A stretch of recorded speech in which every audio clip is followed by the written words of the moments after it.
The galaxy whispered about Earth long before I ever saw its soldiers.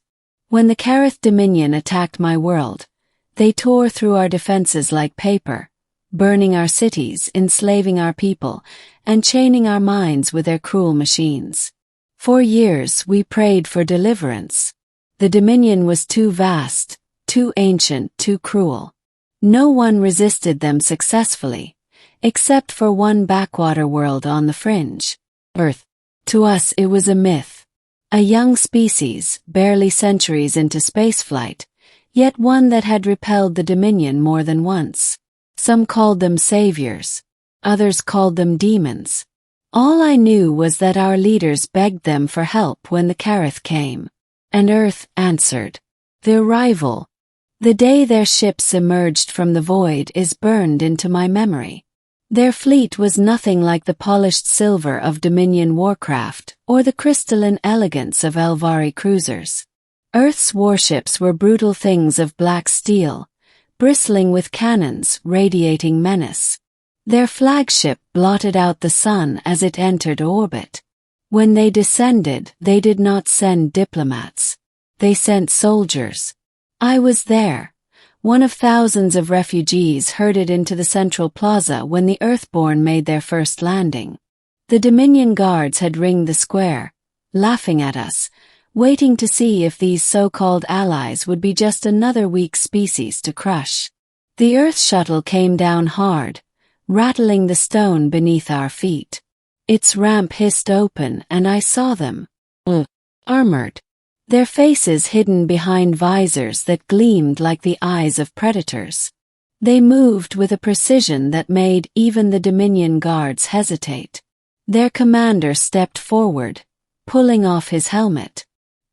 His skin was pale, his hair cropped short, and his eyes, cold, gray, merciless, swept over the square. He looked at us like a hunter assessing prey. Then he looked at the Dominion guards. "You hurt them," he said, his voice carrying unnaturally through the air. "You enslaved them. That ends today." The guards laughed. Until the humans struck. Monsters in the flesh. I had seen battles before. Our desperate resistance, Dominion punishments, raids between factions. But I had never seen what the humans did. They didn't fight like soldiers. They fought like predators. Where Dominion troops moved in formation, careful and mechanical, the humans were chaos. Darting, lunging, striking from impossible angles. They ripped through armor with savage precision, their weapons screaming thunder and fire. I watched one human soldier tear a Dominion overseer from his exosuit with his bare hands. Another caught a plasma bolt on his armor, staggered, then laughed before charging forward again. We hid, trembling, as the plaza became a slaughterhouse. The Dominion forces actually broke, and ran. I never thought I would see that. When it was over, the humans stood among the corpses, panting, bloodied, grinning with teeth bared like wolves. One of them turned, visor spattered crimson, and looked at us. "Don't be afraid," he said, his voice muffled. "We're here to help." But none of us could move. None of us could speak. We had prayed for saviors. Earth had sent us monsters. Campaign. Weeks passed. The humans spread across our world, carving into Dominion strongholds with unstoppable ferocity. They did not negotiate. They did not take prisoners.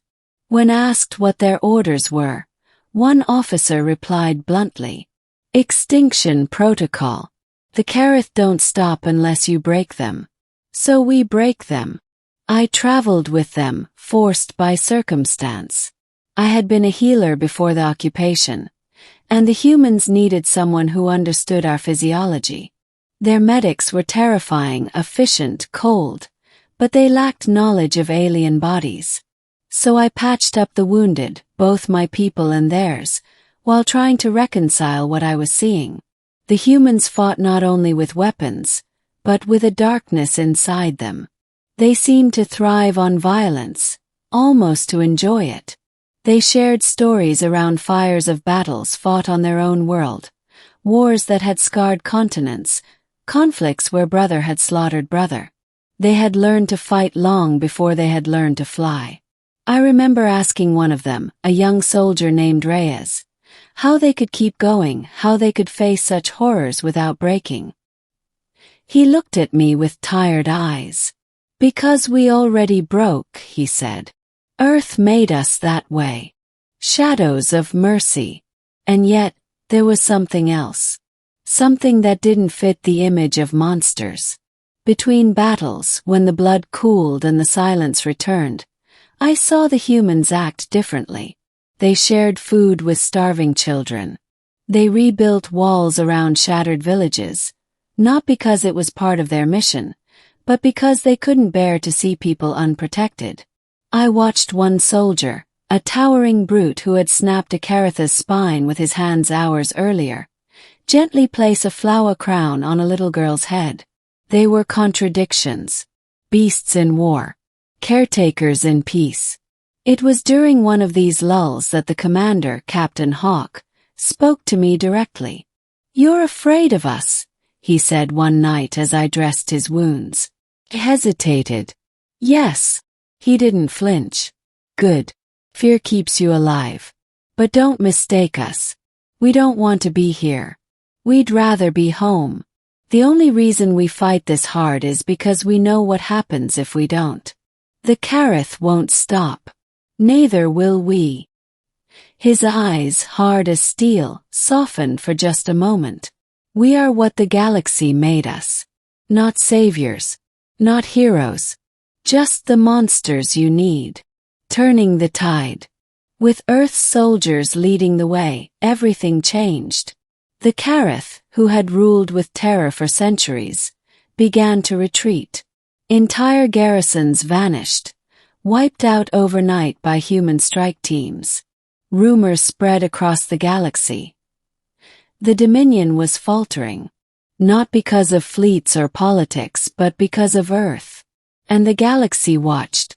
Allies who had once bowed to the Carath began to rise, emboldened by the human savagery. Resistance cells lit up like sparks on a dry plain. The humans had unleashed something far larger than themselves. But victory came at a cost.